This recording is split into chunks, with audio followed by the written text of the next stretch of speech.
Bonjour. Première partie. Hannah Arendt. Conditions de l'homme moderne.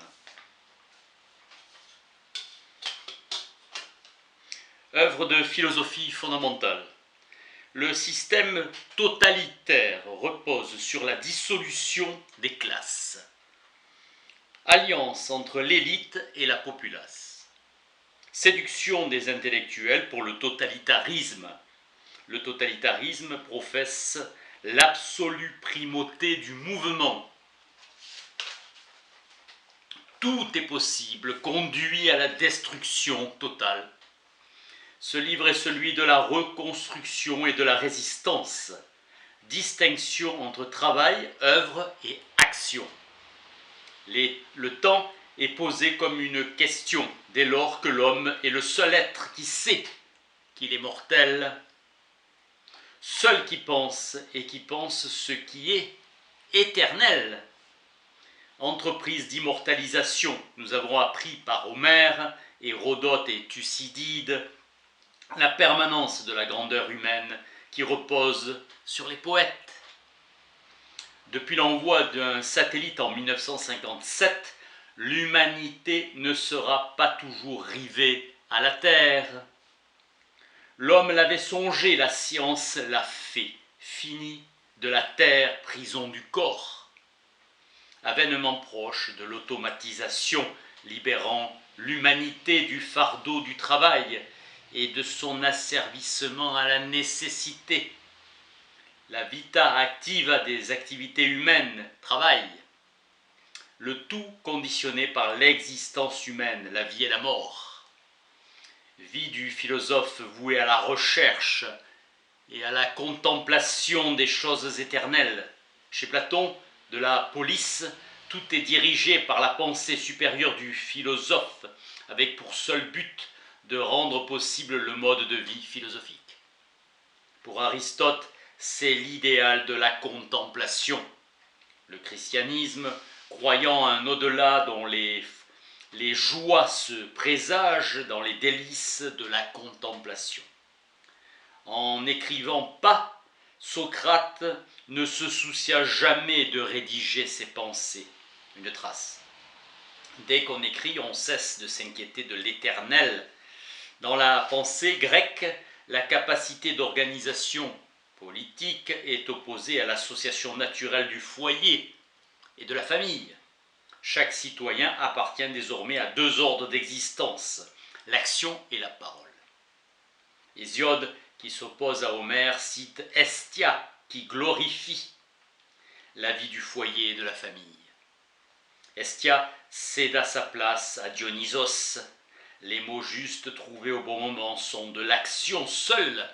La violence brutale et muette ne saurait avoir de grandeur. Langage moyen de persuasion. L'homme politique est un rhéteur et la rhétorique est l'art de parler en public, défini par Aristote comme l'art de persuader.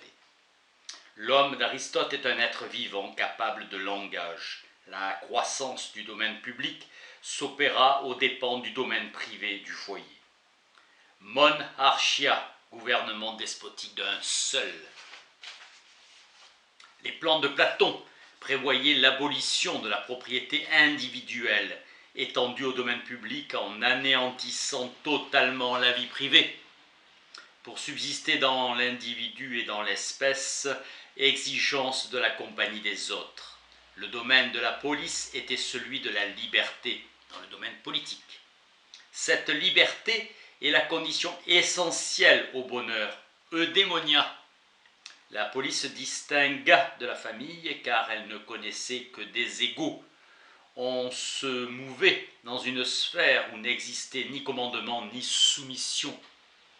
Après la chute de l'Empire romain, c'est l'Église qui offrit aux hommes un substitut au droit de cité qui avait été la prérogative municipale. L'économie politique, conçue comme science, ne date que d'Adam Smith. Il introduit la main invisible pour promouvoir une fin. Marx développa l'économie classique en substituant aux intérêts individuels les intérêts du groupe. Les Grecs appellent excellence, l'arrêté, les Romains virtus est assigné au domaine public. Le travail, labor en latin et en anglais aussi, ponos en grec. Arbeit en allemand signifie effort, fatigue et servent à désigner les douleurs de l'enfantement. Fussent-elles de coulanges, la signification vraie de familia est propriété. Il désigne le champ, la maison, l'argent, les esclaves. Dans les premiers temps, seul l'aîné, après la mort du père, ne pouvait qu'être citoyen. Démosthène, la pauvreté force l'homme libre à faire des choses viles et serviles. Jésus enseigna par la parole et par l'action une activité, la bonté. Elle ne veut ni être vue ni entendue. Cachée, la bonté. Dévotion du bien des premiers chrétiens éloignés du domaine public. Dès qu'une bonne œuvre se fait connaître, elle cesse d'appartenir au bien uniquement pour le bien. La bonté au grand jour n'est plus de la bonté, mais utile en tant que charité. La bonté existe que si nul l'aperçoit. Que ta main gauche ignore ce que fait ta main droite. Même son auteur lui-même. Qualité négative de la bonté, absence de manifestation extérieure. Il n'y a de bon que Dieu seul, Jésus. Socrate, nul ne peut être sage, nul ne peut être bon. Philosopher et faire le bien, la piété doit pas être vue des hommes. Matthieu, Saint Matthieu. Être seul, c'est être avec soi-même. Le philosophe peut toujours compter sur ses pensées pour lui tenir compagnie. L'amour du bien différent de l'amour de la sagesse. Le bien, mode de vie cohérent. L'acte criminel doit aussi se cacher. Machiavel, il osa enseigner à ne pas être bon. On reproche à Marx qu'il n'a jamais gagné sa vie, mais on oublie qu'il a entretenu des générations d'intellectuels. Travail opposé à œuvre, l'ouvrage des mains et le travail du corps. Locke. Artisan contre esclave. Mépris du travail des Grecs et se méfier de l'artisan et de la mentalité du homo faber. Le travail étant servile, travailler égale asservissement à la nécessité.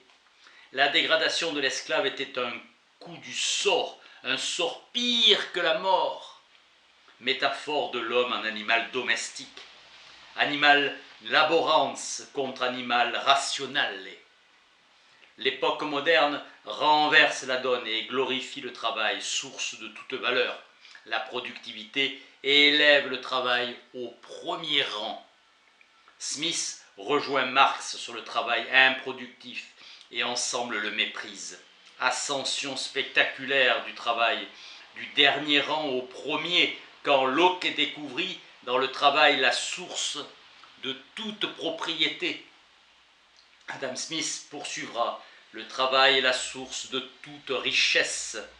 Introduction de l'argent pour épargner au travail le déshonneur de ne produire que des choses de courte durée. La propriété est permanence. La révolution, selon Marx, n'a pas pour tâche d'émanciper les classes laborieuses, mais d'émanciper l'homme, de le délivrer du travail. Le travail doit être aboli pour que le domaine de la liberté supplante le domaine de la nécessité. L'homme est un animal laborans. Le travail naît de la nécessité, mais en fait réalise l'œuvre de liberté et affirme notre pouvoir. Dans le travail, la nécessité exprime une liberté cachée. Dans l'Ancien Testament, la malédiction chassa l'homme du paradis et fit le travail qui devint pénible et que la femme enfanta dans la douleur. Dans la Genèse, l'homme, Adam, a été créé pour veiller sur la terre. Adama. Son nom est la forme masculine. Adam fut créé par la poussière d'Adama. Dieu plaça Adam dans le jardin d'Éden. Le service devient servitude. L'homme non déchu eut travaillé dans la joie. Fin de la première partie. Merci.